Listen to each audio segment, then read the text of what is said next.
Hello and welcome students to today's lecture. Today under the unit Types of Educational Management, we shall be talking about external and internal factors in HRM and authoritarian and democratic types of leaders. The objectives of this unit are to understand the levels of management, understanding the concept of human resource management, understanding HRM environment, external and internal, to understand the concept of leadership, to understand the types of leadership, authoritarian and democratic. Introduction. Management is now considered as a three-tier activity. For the sake of convenience, management may be classified into three groups: top management, middle management, and lower or supervisory management. The top tier centers around the determination of objectives and policies. The middle tier is concerned with implementation of policies through the assistance of lower tier of the organization. Middle level management. Middle level management generally consists of heads of functional department. They are responsible to the top management for the efficient functioning of their departments. Lower level management. Lower level management or supervisory management refers to those executives whose work is to oversee and direct operative employees. Human resource management, concept and meaning. Human resource is of paramount importance for the success of any organization. It is a source of strength and aid. Human resources are the wealth of any organization which can help it in achieving its goals. Human resource management is concerned with the human beings in an organization. Human resources means the total knowledge, abilities, skills, talents, and aptitudes of an organization's workforce. The values, ethics, beliefs of the individuals working in an organization also form a part of human resource. So, human resource has become the focus of attention of every progressive organization. According to Flippo, human resource management is the planning, organizing, integration, maintenance and reproduction of human resources to the end that individual, organizational and societal objectives are accomplished. Human resource management system. Every system transforms the inputs into outputs. For the HRM system, the input is the personnel and the output is the productive human resources. As the central subsystem, HRM interacts closely and continuously with all other subsystems of an organization. The quality of people in all subsystems depends largely on the policies, programs, and practices of the HRM subsystem. The quality of people in an organization determines the success of the organization. In addition, the HRM has also to operate within the framework of external environment consisting of market, technological, social, political, economic, cultural, and international forces. The HRM system has also to adapt to the changes in the other system and the external environment of the organization. HRM environment. Environment is a very important variable in the HRM. Organizations are greatly influenced by changes taking place in internal as well as external environment.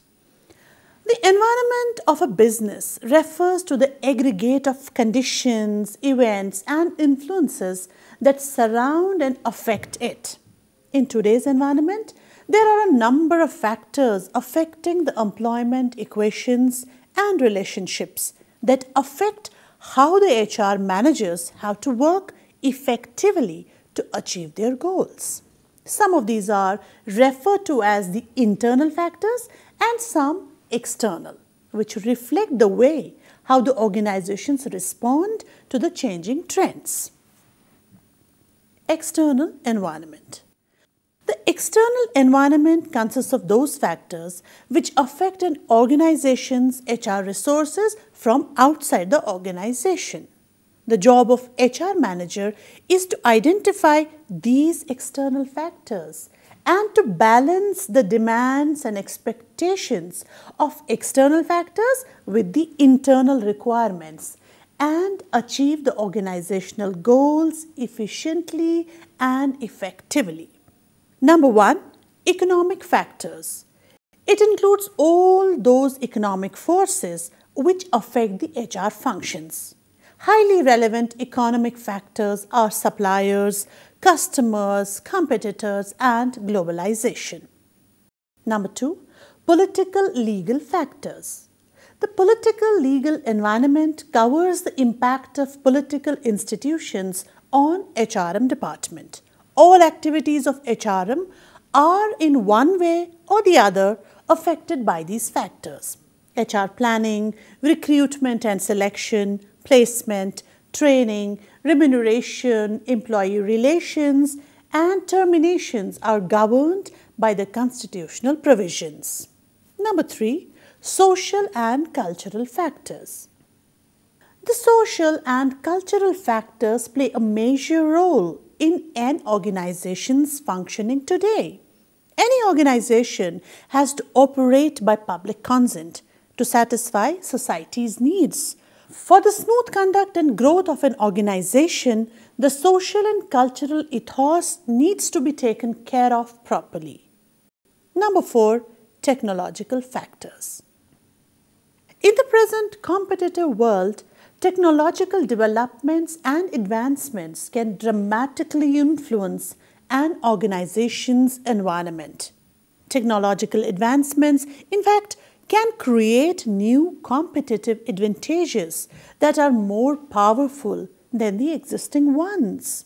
Newer technologies compel people to learn a new set of skills or to upgrade their existing skills and knowledge. Number 5, unions. Trade unions, employees' unions within organizations constitute one of the major power blocks in today's world. With the formation and recognition of these unions, the issues related to employee interests are no longer determined by the unilateral actions of the management. Thus, the scope of managerial discretion in HR decisions has been narrowed down. Number 6, professionalism. Both job givers and job takers have become highly professionalized and knowledgeable these days. Hence, it becomes all the more difficult to satisfy and motivate all applying the same scale. Internal environment. In addition to the external factors, there are several factors which are internal to the organization, which influence HR activities. Internal environment comprises of the factors which affect an organization's human resources from inside the organization's boundaries. Prominent internal factors are HR systems, mission, organizational structure, policies, organizational conflicts, organizational culture. This is represented diagrammatically as mission. Any organization's purpose or aim is justified through its mission. An organization's mission tells about its existence, purpose, and contribution. Policies. Policies of an organization are like guide maps for an organization. It tells people what they may or may not do. Organizational culture. Organizational culture is the shared values, beliefs, and habits within an organization. Understanding the type of culture that prevails within a firm is important in order to formulate appropriate HR policies and strategies. HR managers have to choose the path that best reflect the culture of the firm and attitudes of the people. Organizational conflicts. There is many a times conflict between organizational culture and employees' attitude. The conflict arises because of many reasons. For example, personal goal versus organizational goal, rights versus duties, personal ethics versus organizational ethics, etc., etc. HR managers are expected to develop and enforce policies in all these areas. Organizational structure. Basically, there are two types of organizational structures, tall and flat. Tall or pyramid type of organizational structures are suitable to companies that are labor-oriented. Here, the authority is vested at the top, and the pyramid shows the hierarchy of positions. Flat organizations are suitable to technology-oriented companies. Flat organizational structures indicate the decentralization of authority. Hence, the job of HR manager is a very challenging and significant one in today's world. HR systems. The survival, development, and performance of an organization depends upon the quality of its personnel. In view of the importance of HR, organizations today are creating HRD departments, introducing participative management. To conclude, it can be said that the study of environment enables HR experts to become proactive in their approach to personal aspects. Concept of leadership. Leadership is an important element of the direct function of management. Whenever there is an organized group of people working towards a common goal, some type of leadership becomes essential. The power of leadership is the power of integrating. The leader stimulates what is best in us. He unites and concentrates what we feel only groupingly and scatteringly. The problem of leadership has been one of man's major concerns. Leadership and management are two terms. They are often confused. What is the difference between them? John Cotter of the Harvard Business School argues that management is about coping with complexity. Good management brings about order and consistency by drawing up formal plans, designing rigid organization structures, and monitoring results against the plans. Leadership, in contrast, is about coping with change. Leaders establish direction by developing a vision of the future. Then they align people by communicating this vision and inspiring them to overcome hurdles. Leadership is the ability to influence a group toward the achievement of a vision or set of goals. The source of this influence may be formal, such as that provided by the possession of managerial rank in an organization. Because management positions come with some degree of formally designated authority, a person may assume a leadership role simply because of the position one holds in an organization.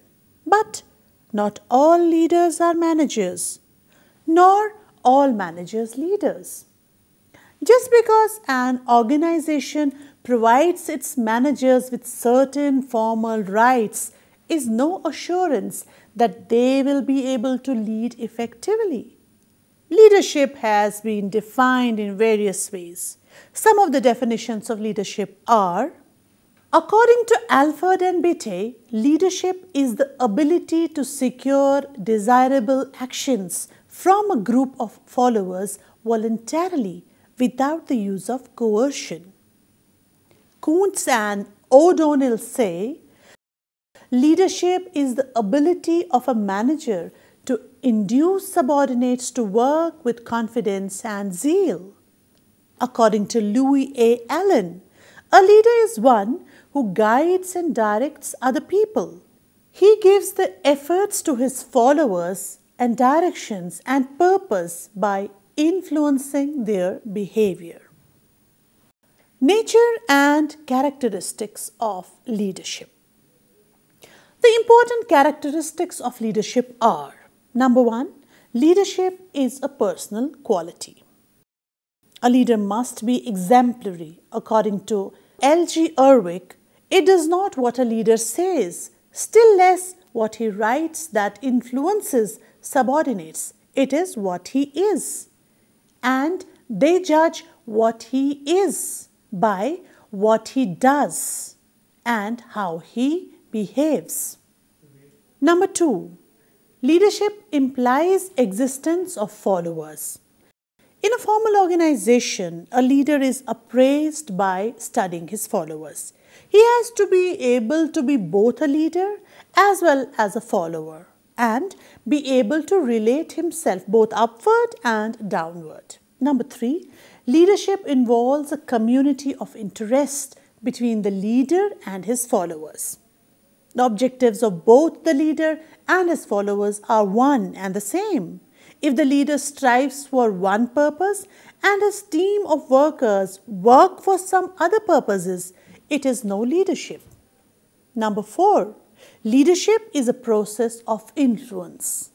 A leader must be able to influence the behavior, attitude, and beliefs of his subordinates. Number five, leadership is the function of stimulation. It is the function of motivating people to strive willingly to attain the common objectives. A successful leader allows his subordinates to have their individual goals set up by themselves in such a way that they do not conflict or hinder the organizational objectives. Number six, a leader ensures absolute justice. A leader must be objective and impartial. Number seven, leadership is not about bossism, but about leading people, followers and subordinates towards a common organizational goal. Number eight, leadership exists only with followers. If there are no followers, there is no leadership. It is the willingness of people to follow that makes person a leader. Leadership styles or types of leadership. The term leadership style refers to the consistent behavior pattern of a leader as perceived by people around him. Every leader develops a pattern in the way he handles his subordinates or followers in various situations. The selection of leadership style will depend on the consideration of a number of factors.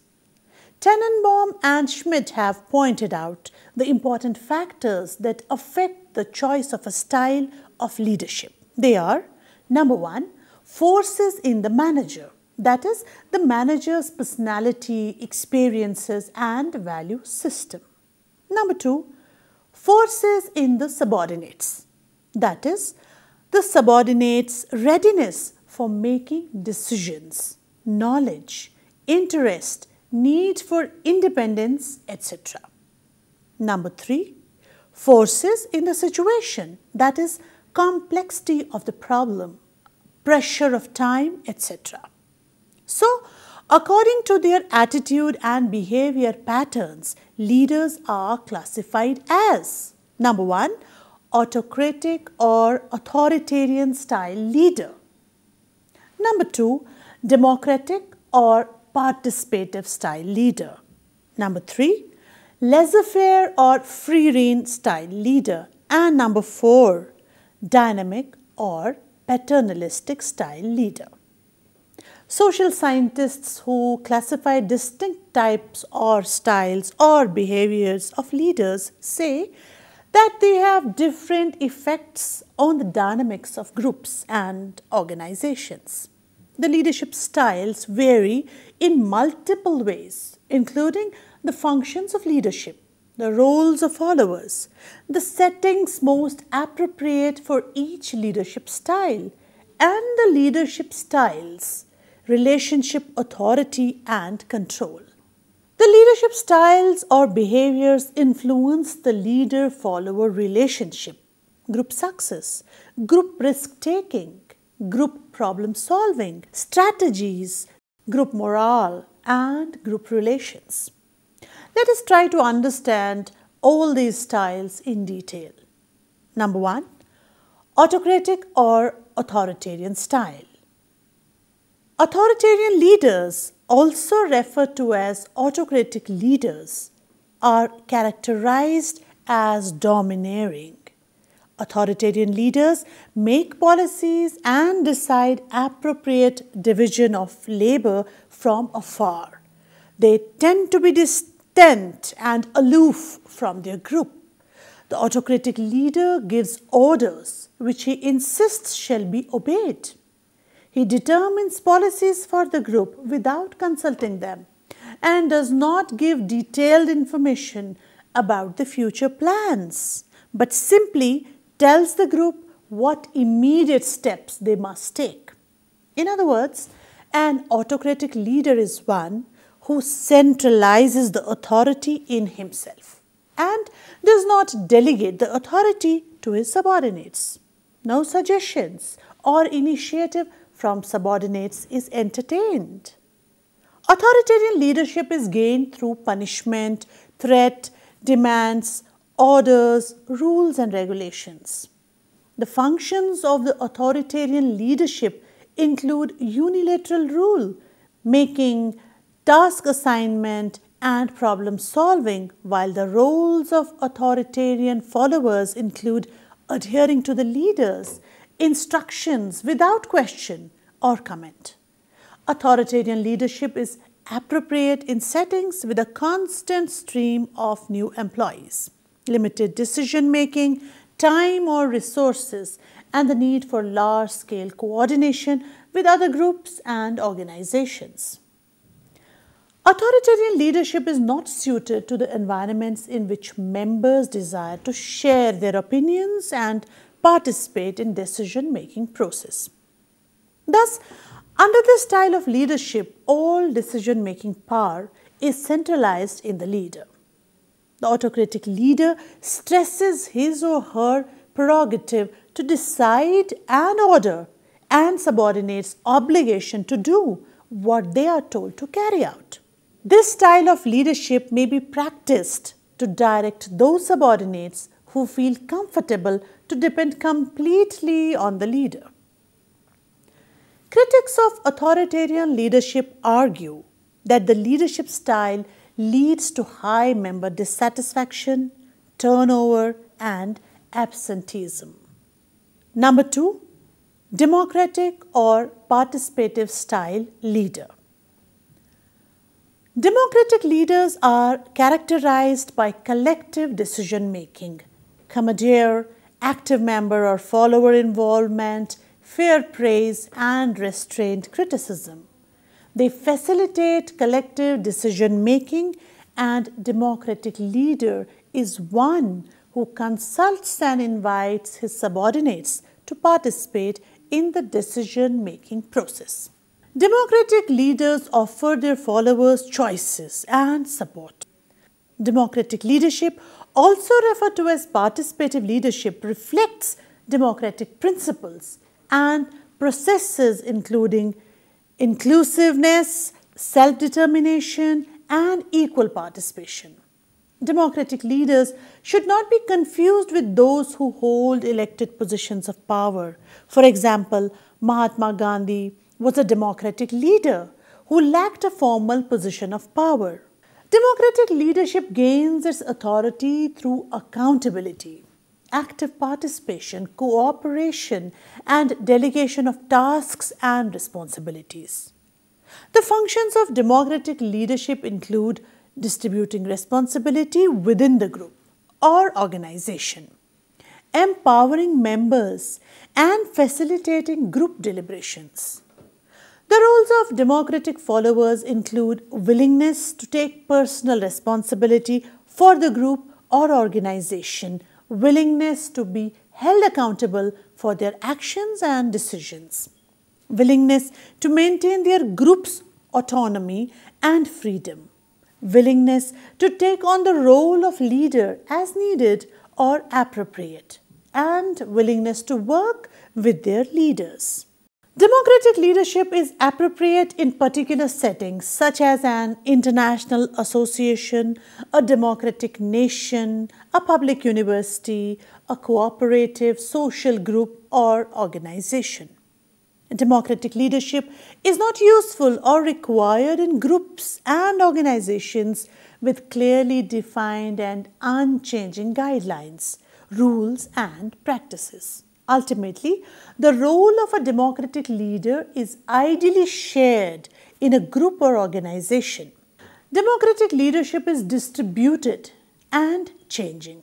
Within a democratic leadership climate or environment, there will be multiple leaders and every member will be a leader at some point during their membership in a group.